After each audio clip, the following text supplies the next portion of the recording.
All right, let's get this Facebook Live going. Also simulcasting on my YouTube channel. And it is time. We're getting to the spring storm season to talk about a little bit on the severe weather side. So we're going to do that here real quickly for you this evening. I've already been getting a lot of questions about severe weather coming up for later this week. And so I want to go ahead and address that and either put your mind at ease or give you the heads up that something's coming our way. So this is going to be my first Facebook Live here in a while. It's been kind of quiet lately. I'm meteorologist here in Tuttle, and I'll be here with you throughout the spring season to kind of hold your hand and guide you through Oklahoma's wild weather for the next few months. It typically starts about March 15th, goes into about June 15th, and then things kind of quiet down again. I've also had lots of questions about, is it going to be an active season? Are we going to be seeing a lot of tornadoes this year? So I'm going to get into that too. This is going to be pretty relatively short.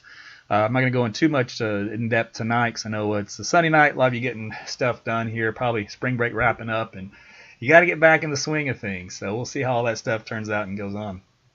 So once again, I want to thank you for joining me here on Facebook Live and also on my YouTube channel. I broadcast live simultaneously both ways during severe weather or even sometimes during these live updates. So we're going to continue to do that. So that's what we've got going on here right now. What I want to tell you is, if for those of you that are interested, I know a lot of you have already purchased an AT's Weather t-shirt. I want to really thank you for that because you're supporting me and what I do for you guys. So this is a shirt that I designed. So it says AT's Weather up here. When seconds count, give yourself minutes. And literally, minutes can save your life. And seconds typically are what you're coming down to when it's a tornado.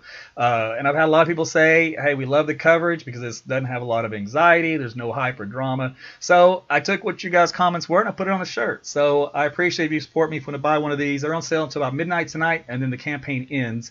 So it's just a 2-week deal. It's just a special limited edition shirt. And if you'd like to buy one, you go to my website. It's aarontuttleweather.com, and all the details are there on the front page.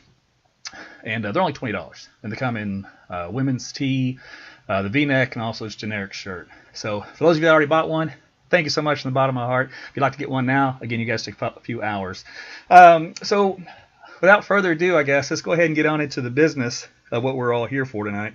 And first thing I want to address, are we going to have an active severe weather season? Answer is yes, we typically do. Now, question is how active? It's all relative. To each person, you could have a lot of tornadoes and somebody go, it wasn't a very active season. And you could have like hardly 1 or 2 tornadoes and somebody goes, it was terrible. Again, it's all relative. But what I can tell you, because of La Nina and El Nino and how all that stuff worked out, a lot of these other teleconnections that play into our weather pattern, trust me, it's very complicated. But the short answer is we're getting a little bit of a late start.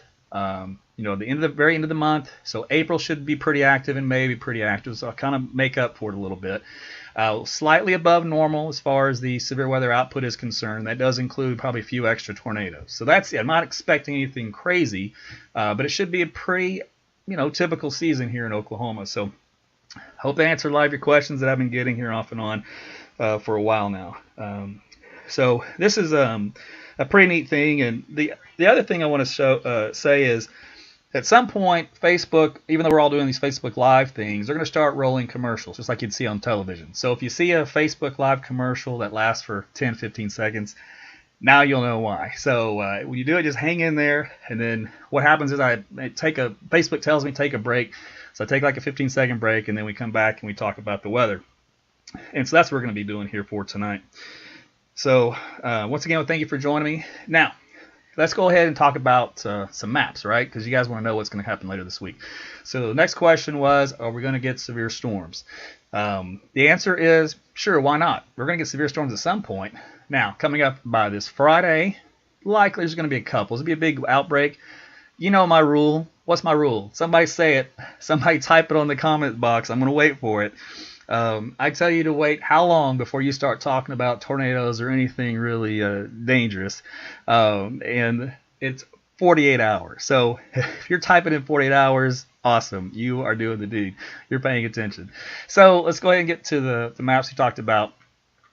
And we'll start you off. This is the Storm Prediction Center. Now, their job is to look way out in the distance, try to find any chance at all of thunderstorms. And they've got a little circled area here over eastern sides of Oklahoma, pretty close to Oklahoma City down toward Ardmore and then back out to the east.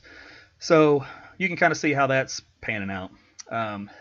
Their discussion on it, though, is a lot can change. They're not sold on it. Looking at thunderstorms in general, no dire talk of any outbreak or tornadoes or anything like that. Now, again, that's from the Storm Prediction Center. They're the official guys that put out these long-range outlooks. They do a very good job. So that right there should put your mind at ease already. This is for Friday. Now, what's coming our way? Well, it's a storm system.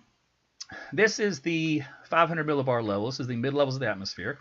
And right here is the area of low pressure. So this guy is going to be the storm system that's anchored right here over Kansas by midday Friday.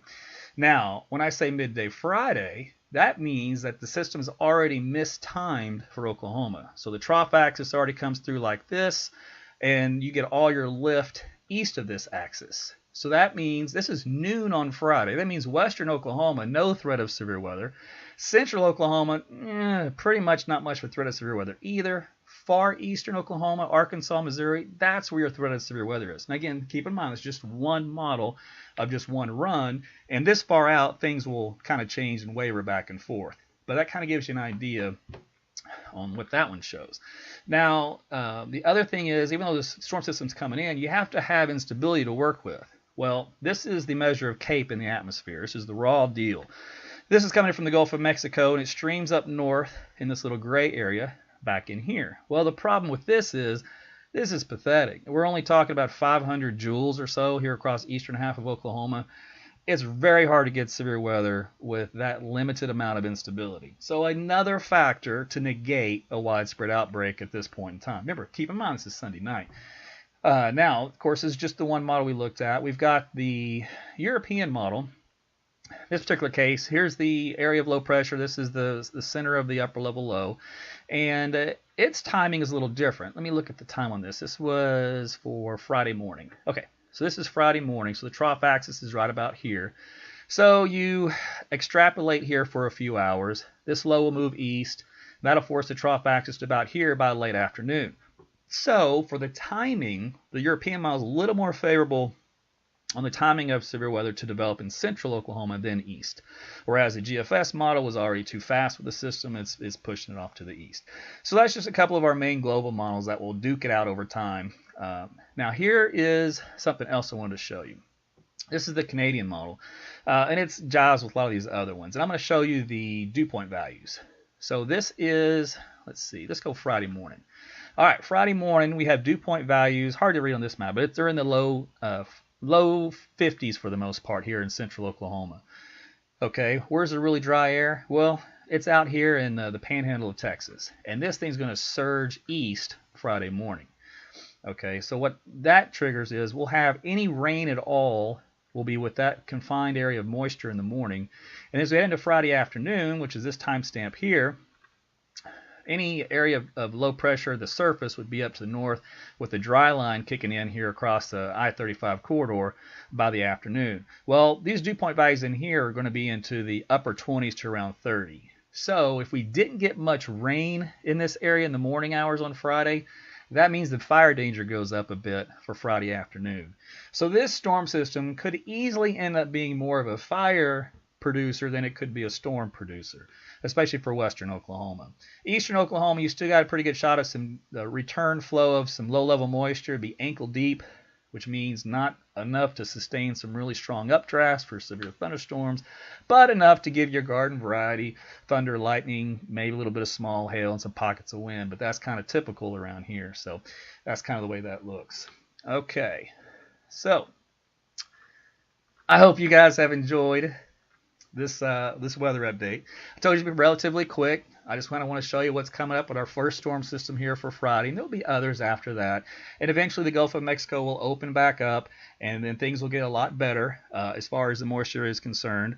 And then when that happens, then we'll get some widespread showers and storms. But until then, I think we're gonna be all right. So that was a quick look. Once again, you can head to AaronTuttleWeather.com to buy a t-shirt if you like. They're $20 and it ends here at midnight. I think I had somebody ask me if I was going to do another run. Probably not. This is just a one-time deal for you. If I do, I would have to think about it, but for right now there's no plans on that.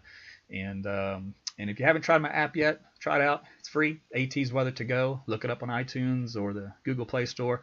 I was at the Penn Square Mall and also at the Woodland Hills Mall for their Severe Weather Expo this Saturday and a couple Saturdays ago. And a lot of you came out, shook my hand, met me in person. That was great. I loved it. And a lot of you shared your stories, your personal testimonies of how I've helped calm the anxiety of your kids, of your family members, your extended family, your friends.